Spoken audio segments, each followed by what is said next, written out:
Well, hey there, idiots. Welcome back to Observe. In today's video, we're going to be looking at the nonverbal communication of Erik and Lyle Menendez. More on who they are in just a second. Let's go ahead and roll the intro first.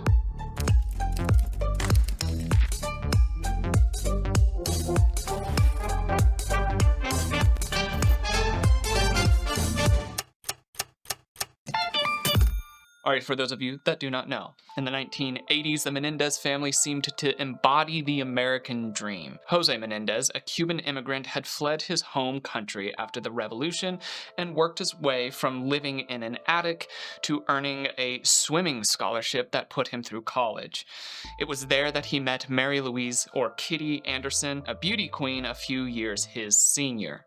They married in the early 1960s and moved to New York, where Jose earned his accounting degree at Queens College and rose through the ranks of corporate America. Jose's career took off in the entertainment industry. He led Hertz's U.S. operations before becoming head of RCA Records in the 1980s.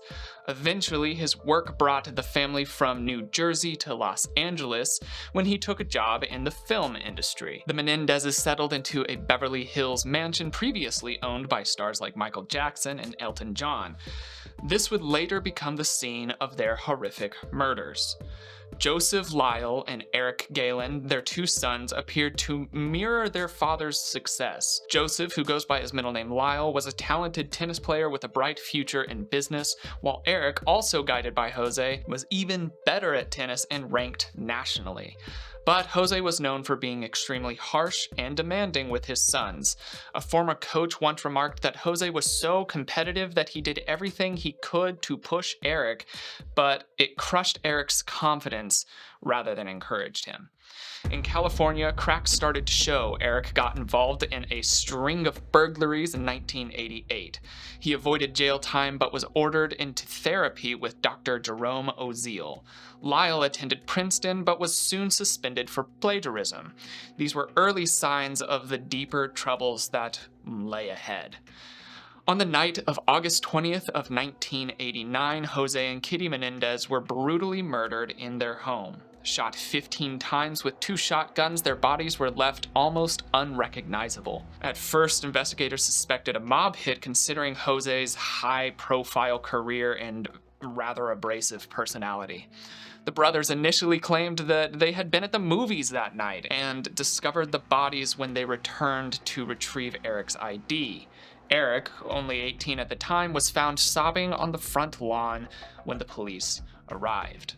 But in the months that followed, the public felt that the brothers were not seeming to behave like grieving sons who had just lost their parents. Instead, they spent around $700,000 of their father's $14 million estate in a relatively short 6-month span. Lyle bought a Porsche, Rolexes, and even a restaurant in Princeton, among other items, while Eric, on the other hand, hired a $50,000 tennis coach, purchased a Jeep, and invested in a rock concert. The lavish spending raised eyebrows, and the brothers seemed poised to collect even more from their parents' life insurance policy, had a number of technicalities not prevented it. The truth unraveled when Eric, during a therapy session, confessed to Dr. Oziel that he and Lyle had killed their parents. Dr. Oziel in turn breached a therapist or doctor-client privilege and confidentiality, which states that providers of licensed mental health counseling, licensed independent clinical social work, and licensed marriage and family therapy may not disclose or testify about any information they have learned about their client, regardless of how they got the information.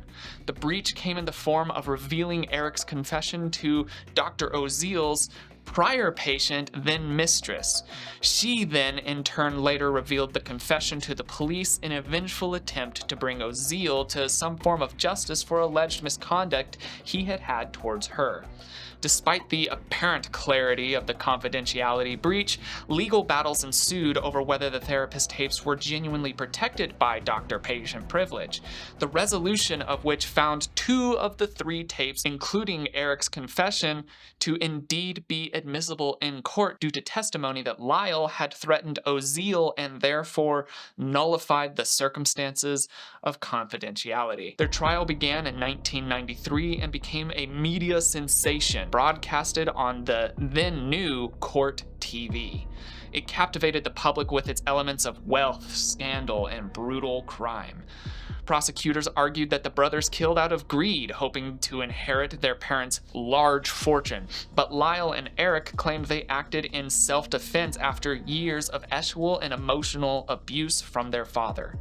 Lyle testified that just days before the murders, he had confronted Jose about molesting Erik and feared their lives were in danger. Their mother, Kitty, was portrayed as being complicit in Jose's behavior towards their sons, while also being emotionally destroyed by her husband's infidelities and addictions, all the while struggling with her own addiction to alcohol and prescription drugs. After 6 months of deliberation, the trials against each brother ended with a hung jury, as jurors were unable to decide if the brothers were victims or simply cold-blooded murderers. The 1995 retrial, however, went very differently. The judge excluded allegations of sexual abuse, ruling that there wasn't enough evidence to support them, giving statements claiming that aspects such as battered person syndrome, then known as battered woman syndrome, could not be applicable due to neither of the alleged victims being a female. With the defense's key components of the Menendez family life and dynamic being removed from the jury's consideration, both brothers were convicted of first-degree murder in 1996 and sentenced to life in prison without the possibility of parole. For years, the Menendez brothers were housed in separate prisons until they were reunited in 2018. Today, in their 50s, both men counsel fellow inmates who have experienced sexual abuse. Erik leads self-help groups, and both brothers have married while incarcerated. Now, decades after the initial trials, the Menendez murders remain a source of public fascination. The story has inspired numerous films, documentaries, and more recently, Netflix's Monsters, the Lyle and Erik Menendez story. In recent news, the case has been reignited.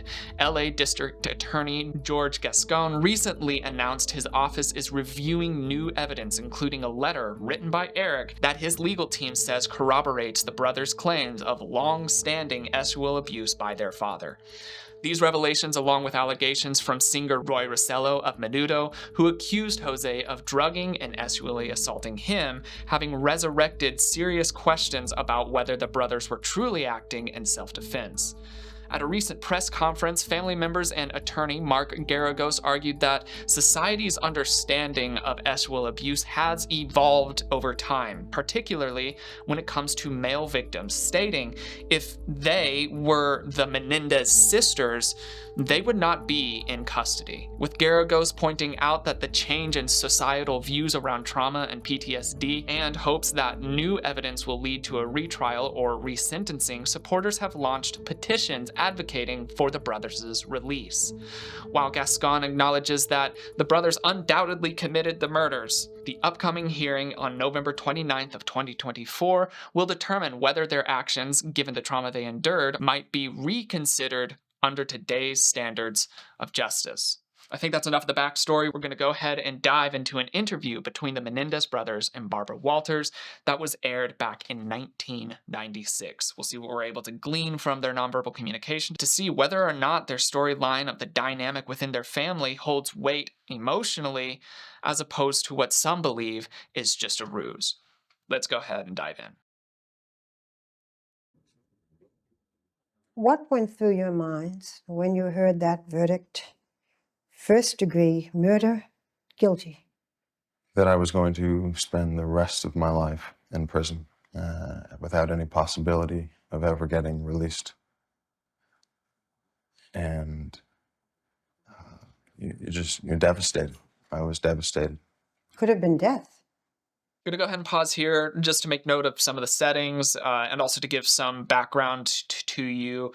The brothers have gone on record and stated that this interview, their goal of this interview was not to clear their names, but rather to be able to even just make it to where while imprisoned, they would be able to stay together. So that's kind of the reason behind this interview from their point of view. We're seeing that they are sitting fairly close together. Lyle checks in with Erik as Erik's talking, and we'll see if Erik checks in with Lyle, and we'll establish a nonverbal baseline baseline for how they're behaving throughout this interview to see if there's any variance from that baseline, hopefully letting us understand a little bit more whether or not they're being deceitful in areas or being authentic, as complicated as that can be. Let's continue watching. Did you think that? I was terrified that they would give either one of us death, and that's scary. It's important to you to stay together. Could have been death, and what's the response? I was terrified that they could have given either one of us. So we're seeing that pretty overt macro head shake no. That left and right here in American culture indicates a no. So with that, it could be a desynchronization point, but as those of you who have been on the channel often know, the larger the movement, the more likely it is to be able to be controlled. So with that, the no shake desynchronized with the I was terrified would indicate that it might be a level of unbelievableness. Either Erik himself finds the instance unbelievable, or he feels like the person he's talking to might find it unbelievable. Somewhere in there, ergo, we're saying this is not believable, but this is what happened side of things. So we're seeing that non-verbally. Again, Lyle is just kind of checking in with Erik. So we're just establishing some things so far. To you to stay together when you get moved to the state prison? Very important. That is what's gotten us through these 6 years and through our life. The family that Erik and I grew up in, we had to be there for each other throughout, and it really created a bond that gets us through very rough periods. So throughout that, we're seeing overall just movement from Lyle. It doesn't focus on Erik at all, but the movement that I'm noticing largely from Lyle are the affirmative head nods throughout. We're not seeing any micro shakes, no, and they're sprinkled about to let us know perhaps this isn't as certain. We're seeing a lot of reposturing. There's some verbal hesitations in there as well. When he's starting to talk about with our family dynamic, he starts to do some odd head movements off to the side, and it leaves me wondering if perhaps this camaraderie between the two of them may not have been as evident throughout the rest of their childhood as what he's saying here, but I don't have enough to actually say that this is the case. It just strikes me as interesting, the movements that he's doing there. That's where we're at so far. Let's just continue on through this. Some people might say, why should we put them together? I mean, look what they did. They should be punished as much as possible. Let's separate them. What do you say to that? You know people will say that, some. There's nothing to say to that.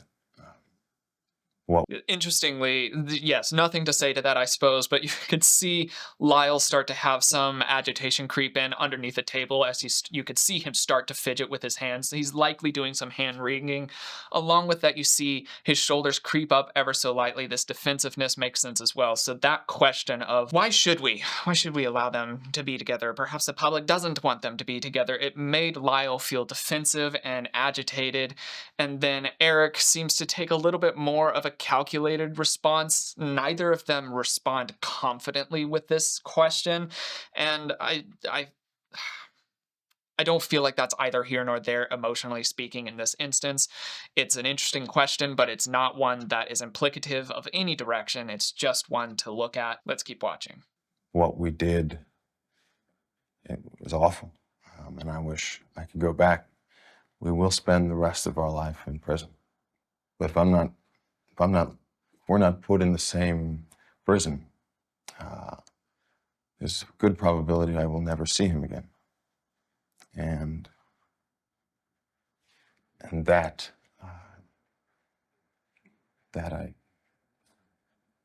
some things that you cannot take, and there's some things that you can endure. With everything taken away, would be the last, it's the last thing you can take.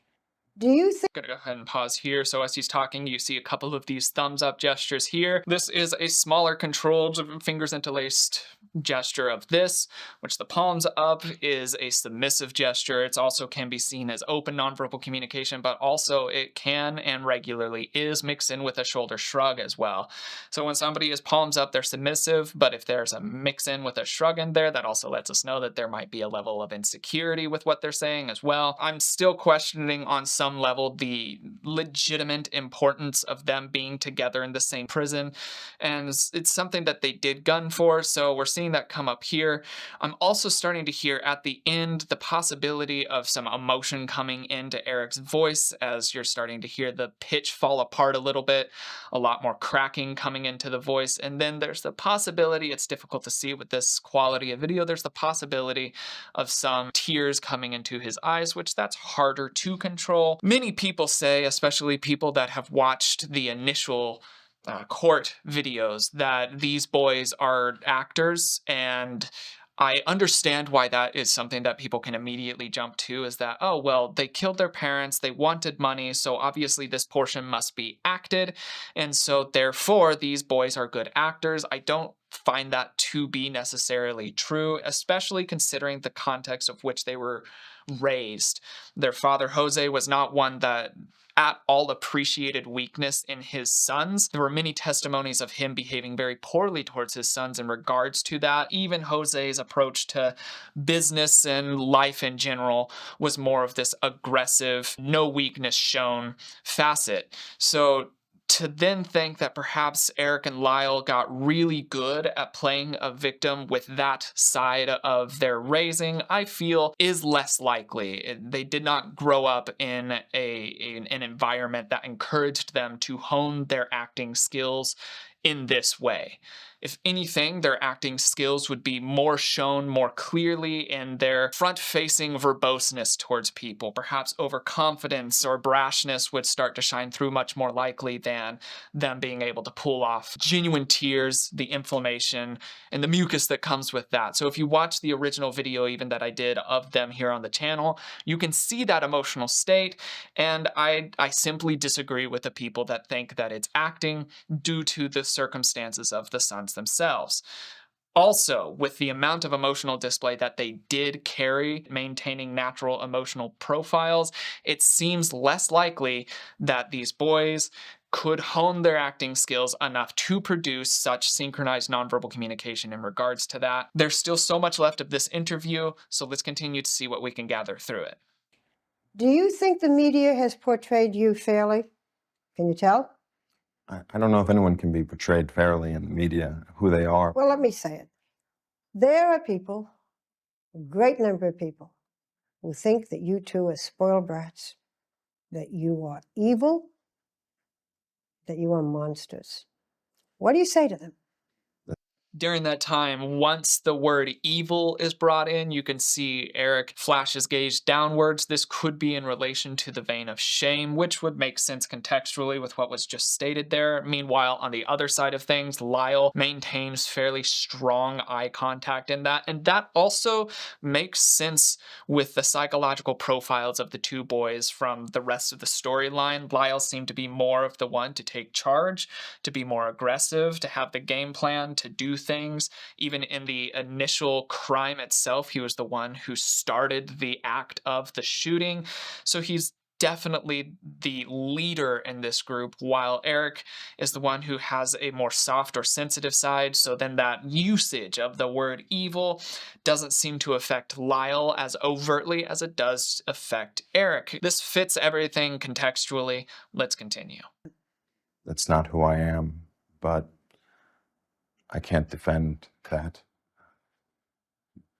Because I came from a family of wealth, it doesn't make me spoiled. I would be surprised if anybody that was present at the trial and saw the whole thing rather than snippets on the news would feel that. A jury found you. I'm going to go ahead and pause here. I find Erik's small smile while he's talking about just because he came from a wealthy family doesn't mean he's spoiled, which I think that many people not in that income bracket would likely disagree on multiple levels with, just through differences in lifestyle alone. The Menendez brothers got more or less what we could see as everything physically that they could possibly want. They had tennis coaches, they had nice things, they had nice clothes, lived in a nice place, lived in a nice area with a nice house. Like, all of these things are high quality things that there are so many people that aren't fortunate enough to have those assets to them. So then almost by comparison, it it seems as though the Menendez brothers were likely spoiled. That does track. They can be spoiled kids, and there can still be the aspect of the abuse that they have claimed to suffer as well. Those are not mutually exclusive things. I'm not a psychologist on this, so this area, take this with a grain of salt.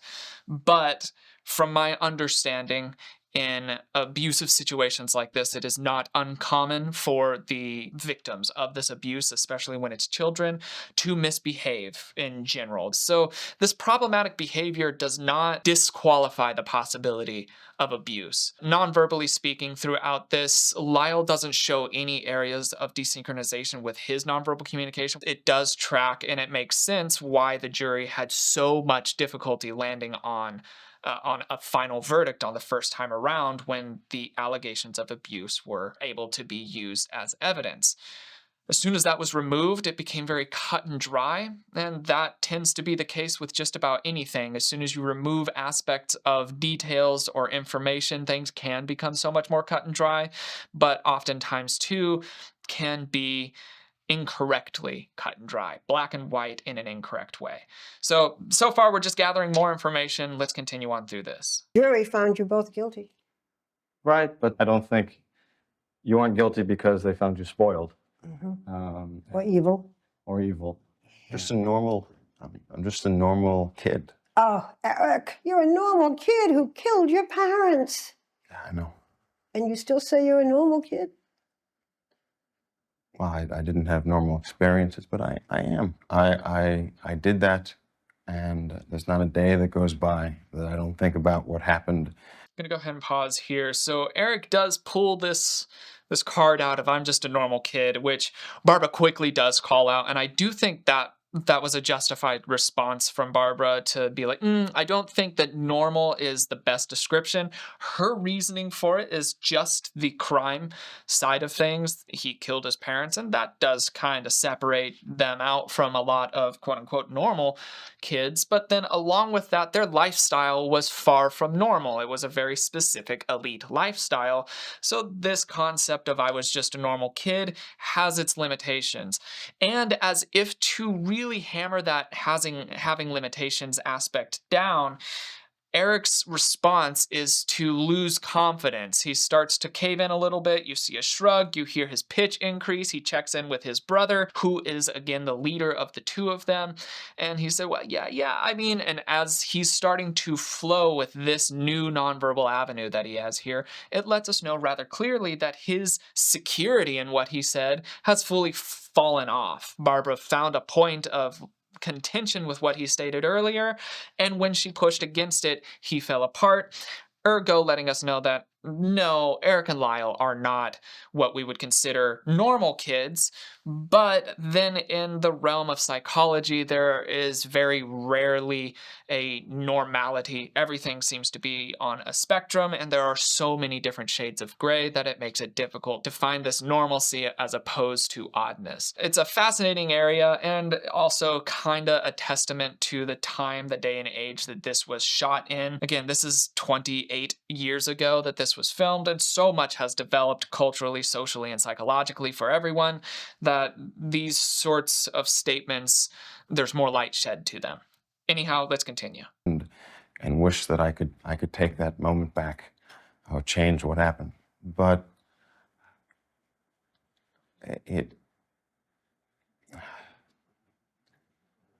it's hard to live with that. Do you feel remorse? Okay, obviously verbally we're seeing a spike from his earlier cadence, not even paying too much attention to the actual words themselves, but how they're being presented. A lot of ums, a lot of breaking of eye contact. We're seeing no shakes in there, we're seeing shrugs in there, and then we're having a lot of space in between the words as well. He went from being able to be conversational and having a certain cadence and flow to his words to this new chopped up version of what he's presenting. This lets us know the space in between the words indicates a level of extra extra psychological processing. We don't know if it's because he's lying. We don't know if it's because it's a difficult concept for him to talk about emotionally. There's any sort of reason for it, but we do know that more is happening in his brain as he's trying to process this out verbally.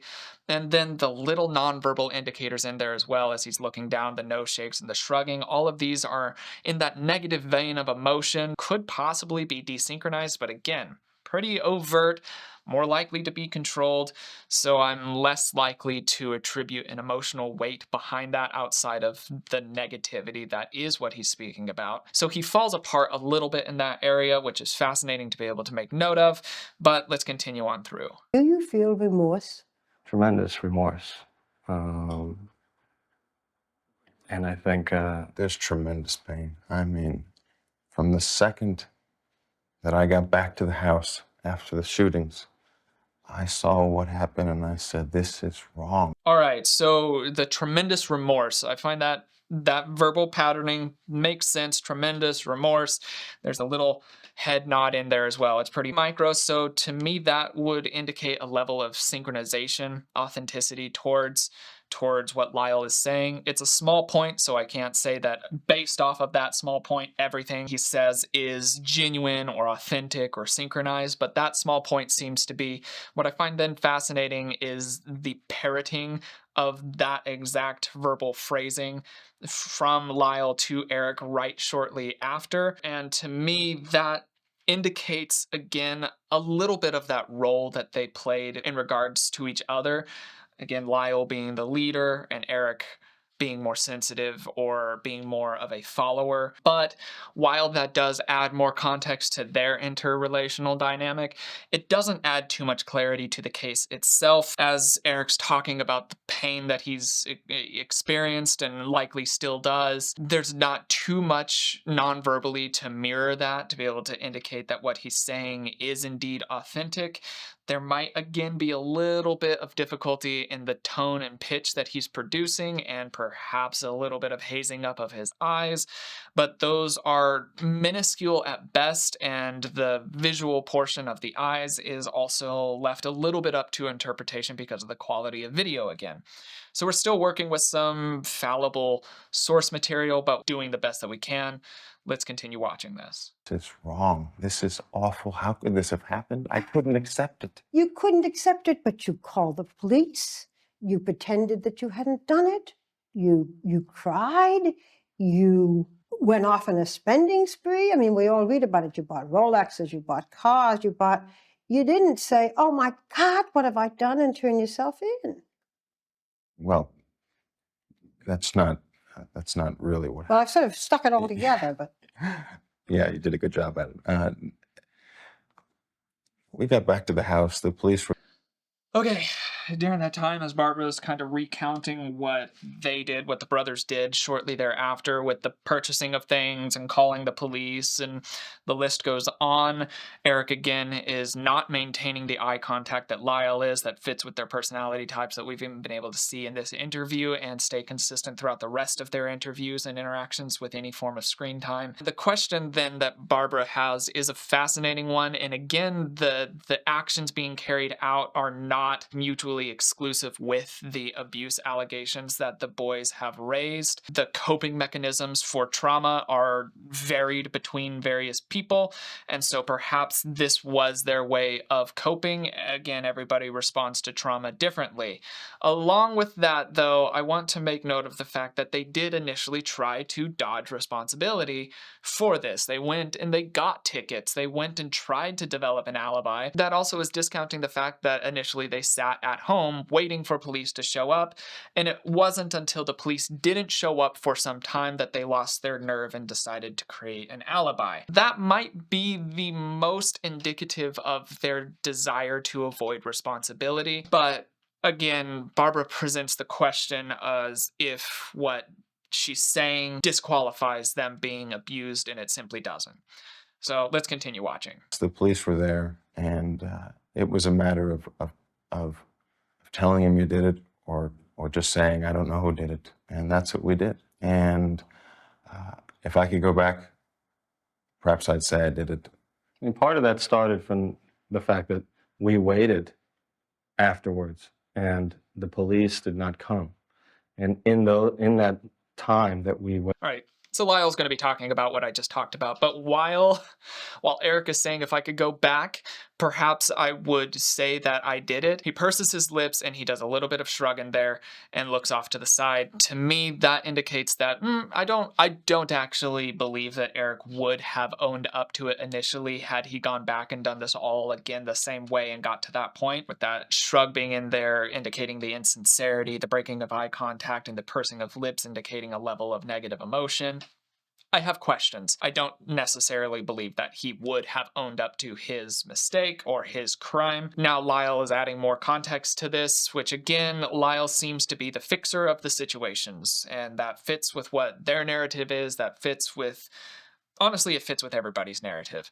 Let's watch. Time that we waited and waited, we did make a bad decision to not have to. We expected the police to be there. I mean, You expected the police to come there and arrest you. 12 shots in the middle of Beverly Hills on a Sunday night, and no one calls the police. We're waiting at the house. No one shows up. And I still can't believe it. So you call the police, but at that point, you had already decided We had decided that not you to. weren't going to say anything. We were very stunned, and we felt that we would go to jail, obviously, and it was a selfish reason to just not want to have to go through that. What about spending the money? The car. So even with that, while he's saying we would go to jail, obviously, we start to see his head do some interesting movements, and this is Lyle that I'm speaking of. Instead of saying we would go to jail and doing an affirmative yes, we would go to jail, or we would go to jail and doing you wouldn't believe no shake in there, we see this weird mix between the two of them, and to me, that confusion of nonverbal representation indicates a level of psychological disconnect, perhaps, to where even he might not have believed that they would go to jail. Perhaps this would again be a level of their feeling invincible because of their wealth and because of their upbringing that they wouldn't go to jail. There's a complexity in there as indicated by the interesting head movement. Wanted to call some attention to that. Let's continue on through. Cars, watches, invested in businesses, the good life. Well, it was the same life before or afterwards. With more money. With more money, but I didn't know what to do with the money. It got to a point where I have all this money and so much pain. I don't know what to do with it. And eventually, I don't know, you're losing me. I would think that you would be in such grief that you wouldn't be able to buy Rolexes and invest in businesses. And there is Barbara showing a little bit of her ignorance, not accepting how people can and cannot cope with trauma differently. Again, just because you go and you spend a lot of money does not mean that you have not gone through something that was bad. There's even the unhealthy avenue of shop therapy for people. They go out and they spend money to get the positive chemicals coursing through their brain and bloodstream to be able to then feel better about the bad situation that they're experiencing or feeling at the time. It just simply shows Barbara's lack of exposure in that realm of psychology. It is extremely possible for somebody to try to self-medicate a trauma by spending money. We're going to be dealing with a lot of these dated misrepresentations of our understandings of human psyche in this case, and if it does come back up into the November 29th retrial of everything, perhaps then we might be able to see a little bit more up-to-date psychological information being used. But here, just highlighting some issues. Let's continue. Explain to me. Let me understand. I'm the public. I don't think that it's understandable. I mean, people react to some traumatic event like that in different ways. You went to your psychologist, Dr. Oz. So during that time, Lyle is starting to have difficulty as well, as he's looking down regularly, which he has a regular habit of. When he's trying to think through something that he's saying, he'll look down. If he's being spoken to, he'll keep eye contact. That seems to be his MO so far. But then as he's trying to verbally process things, we start to see him lean back a little bit, and the halts in between his words creep in there again. So he's not able to present that sentence as clearly because likely he doesn't have the level of confidence that he had in the other areas that he was speaking. Because again, 1996, this is all still fairly malleable in psychology. And so for him to be able to even present, yeah, people respond to trauma differently, he has verbal difficulty with that. It does track, it does make sense. Let's continue. Dr. Oziel, and told him that you had committed this crime. It got to a point where I could no longer live. I felt that I was the worst person on earth, and it got to a point where I couldn't live with myself anymore, and I needed help. And so I went to him, and that is what the catalyst was for me getting arrested in Lyle. You've had a lot of therapy. 6 years of intense therapy. How are you different than the man who came in here?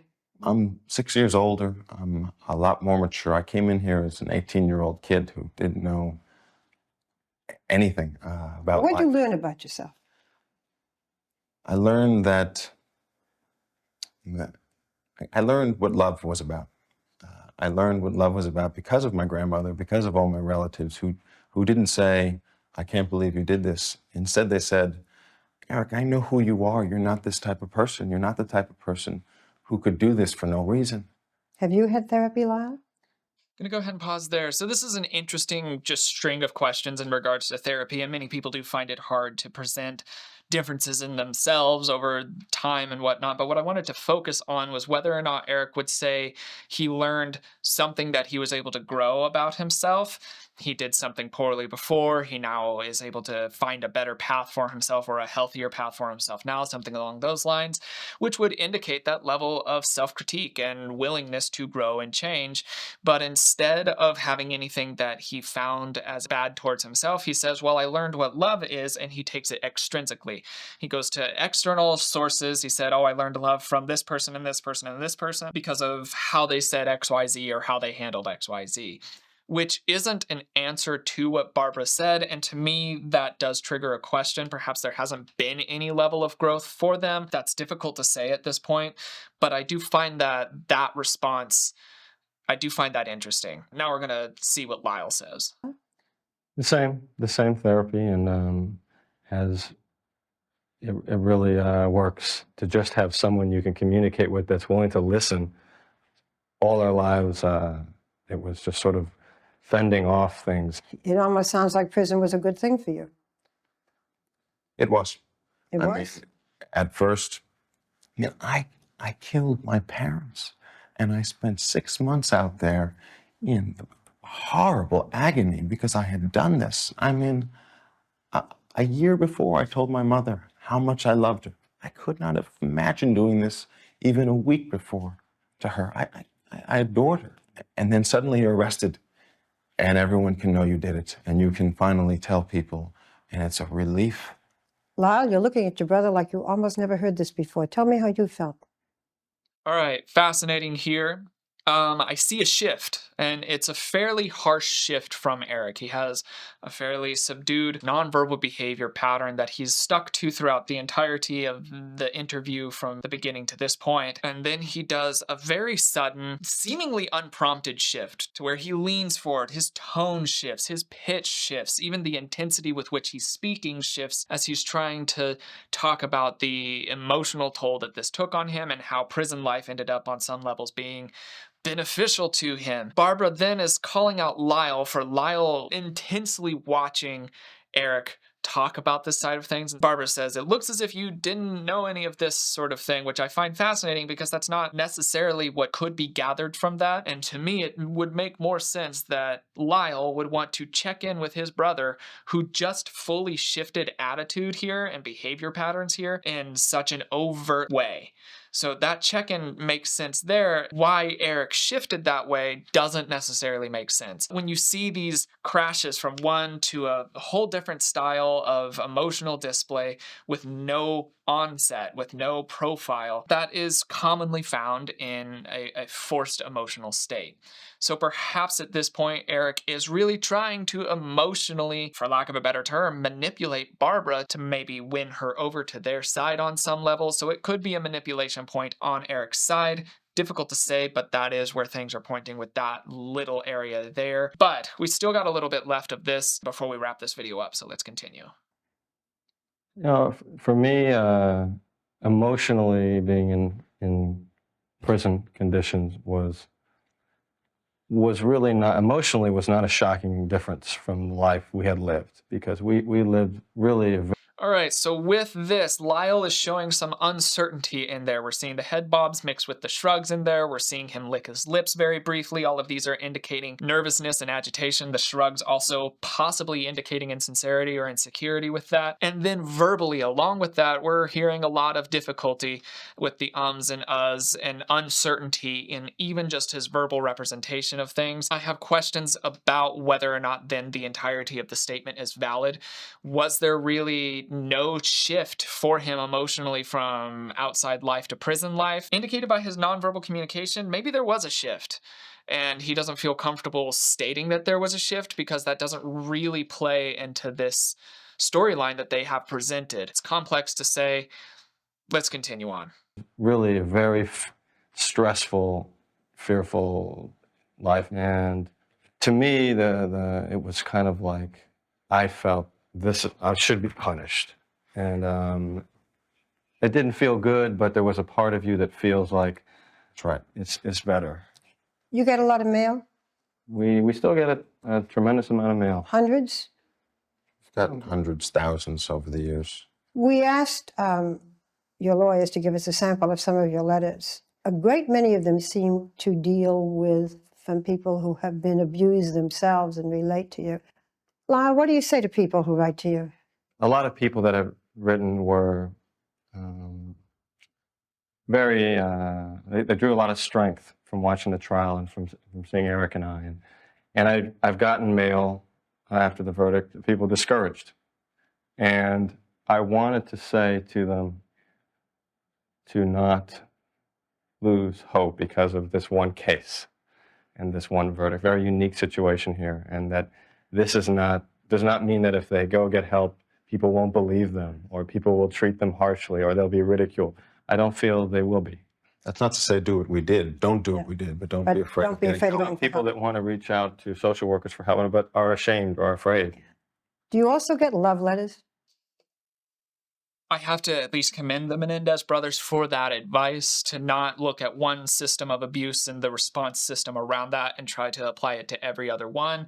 They're all unique. Now we're going to move on into a little different portion of this letters discussion and talking about the romanticized side of things with them being in prison, which was a very fascinating cultural phenomenon at the time too, and resurfaced again on TikTok, of people, regardless of evidences, regardless of accusations and allegations and everything, fanning over the Menendez brothers. If they are those monsters, then all of these people that are fanning over them have some questionable judgment calls that they've made to get to that point. But let's hear about this in the state that it is. Letters? Yeah, some. Find that strange? It's a strange phenomenon that a lot of love letters come in from people that don't know you at all. Do either one of you have girlfriends? Do either one of you have someone who cares particularly about you now at this point in your life? I do. I You have do? someone who I love very much, and is a saint to put up with everything that comes with this. Can you tell us who she is? Yeah, her name is Anna Erickson, and I hope that we can get married, even though it's a very limited relationship because of where we are.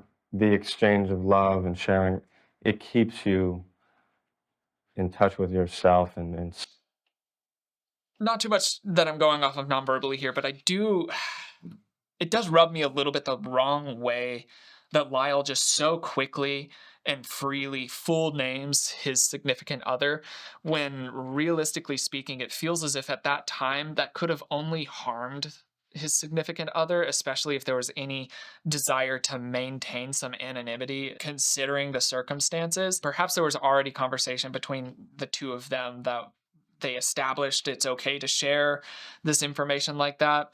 I'm hoping for that sake, but it does strike me as fascinating that he does just so quickly divulge the identity of this person. Not really anything here nor there, just I don't know, just made me feel a little bit gross. Let's continue. yourself and softer, and you know, otherwise you can become very hard and cold in here. Is this someone you knew before prison? No? This is someone who began to someone- write to you and meet you? She wrote me many years ago, but and I've come to know her well, but just someone that I met through the mail. And she wants to marry you? And she does. Eric? No, not at the moment. You're not going to meet a lot in prison, Eric. No, I probably won't. It's hard. Lyle's more able to have that type of relationship. Eric, you know that the prosecutor brought up the fact. Okay, so during that time, obviously that question causes some difficulty for Eric. There's emotional processing that comes into that. He's staying pretty small frame-wise, doing a lot of submissive head dipping in there, and even his verbal patterning has lost confidence in its projection and its flow, its cadence. So he's feeling less certain with that response. He does try to explain a little bit as to what the context for that lack of certainty is, that Lyle is just better at making those connections that way, and he's not so much. And now we're about to get to one of the most problematic portions of this case. This part frustrates me substantially. Let's just play it. Brought up the fact that you might have been a homosexual and that this might have caused some of the fury on your father's part. Yes, he did. I didn't hear about girlfriends. They were there. I guess what I just have to say to you is, are you gay? No. The prosecutor brought that up because I was sexually molested, and he felt in his own thinking that if I was sodomized by my father, that I must have enjoyed it, and therefore I must be gay, and the people that are gay out there must be sexually molested, or they wouldn't be. Felt, and it was upsetting to hear, but I'm not gay, but a lot of gay people write and feel connected to me. Gonna go ahead and pause there because I feel like that's going to be a good place to be able to wrap up this video. During the original deliberation within the case, there were various aspects that made the case poorly handled at the time. There was sexism involved, there was classism involved, and then there was also a homophobia involved as well. And to have those aspects be so prevalently pushed by everybody culturally at the time, to me, it indicates that this case, at very least, was mishandled. And there does need to be a retrial. And so that retrial, as we've heard, is likely going to be happening in November here, coming up very soon. And so there will be more to understand and more to learn. Regardless, let me know your thoughts in the comments of this video. There is so much that goes into the case. I spent so many hours poring over it, trying to gather as much information in from all sides, but I'm one person, so I've inevitably missed something somewhere. If you have something that can help add clarity to this, let us know in the comments below. If you have any other requests for other videos, let me know in the comments below. Hit subscribe if you haven't already. But without further ado, that's all that I've got for today. My name is Logan, and you have been oh so awesome as you always are, and I will see you in the next video. Cheers, guys.